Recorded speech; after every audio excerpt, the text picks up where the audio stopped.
Clavicle, two views for clavicle. Fairly easy one. This is a great comp if you can grab it. Super easy. You're going to do an AP clavicle and an AP axial clavicle. The axial one, you need a 25 to 30 degree cephalic angle. You're going to use your 10 by 12 crosswise and just collimate up and down, right? Your clavicle is not that big, but you need to get from SC joint to AC joint. So side to side, you'll keep open, but you'll collimate up and down. 40-inch SID, you guys know that, right? Your extremities, they're all going to be at 40. Similar to a shoulder technique, and I'm sure this is going to be a CR probably technique, 8 to 10 at 66 to 70. When you're at that Main Street section where they're newer digital, you might be even as low as like 4 or 5 MAS. Simple central ray, middle of the clavicle. If you have a pediatric patient, a newborn baby, they may want both sides for comparison, so I always ask my radiologist first. Review your clavicle anatomy. All right, know those for me. So the AP clavicle, you can see they have the wider crosswise light field, but they've collimated up and down.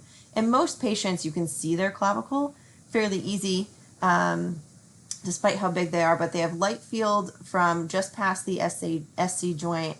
Light field, you can see over here the shadow of the shoulder, so they're going to have AC joint on as well. This is a straight on AP, and they're just going to hold their breath. And then textbook gives you a range of 15 to 30 degrees cephalad. At clinical, we use at least 25 to 30 for ours. 15 we have found not to be enough angle. You're going to want to kick it up. So you're going to angle 25 to 30 degrees cephalad. You're still centering in the same place. You shouldn't have to move left to right at all. You might just have to reline up your bucky when you angle your tube. What will it look like? A straight on AP, SC joint to AC joint. The angle is going to throw that clavicle up a little bit higher over the ribs. Because can you do a lateral clavicle? No. If they stand on their sideways in lateral position, it's going to be superimposed over itself. So we do an axial view just to give the radiologist another image.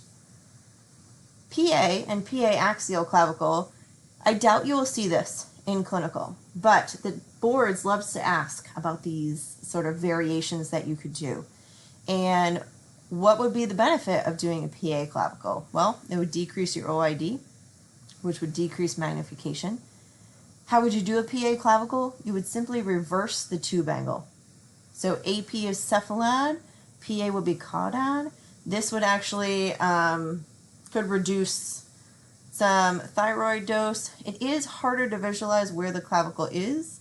Makes it a little harder to collimate, but those are some benefits, and they love to ask that random stuff. Just some examples here. Straight AP, 20 degree cephalad angle. You can see it throws it up a little bit easier, and you can see this area here more clearly with the tube angle. Examples of some fractures here. So this is a fairly severe fracture of the clavicle. Unless it's in, unless it's in 3 pieces or unless it's pretty far displaced, they don't do much about it. But if they do need to have surgery, if it's in so many pieces here, then they're going to do a plate and some screws. And then this image here is showing you a fairly small baby. A lot of times if it's a difficult or traumatic birth coming out of the birth canal, they can fracture their little clavicle. So you can see this one here has a little fracture. Oftentimes we will do both sides for comparison for us. And these are the different types of classifications of clavicle fractures. So group 1 is the one we see very often. Fall on the outstretched hand. You might see the abbreviation. It's FOOSH, F-O-O-S-H,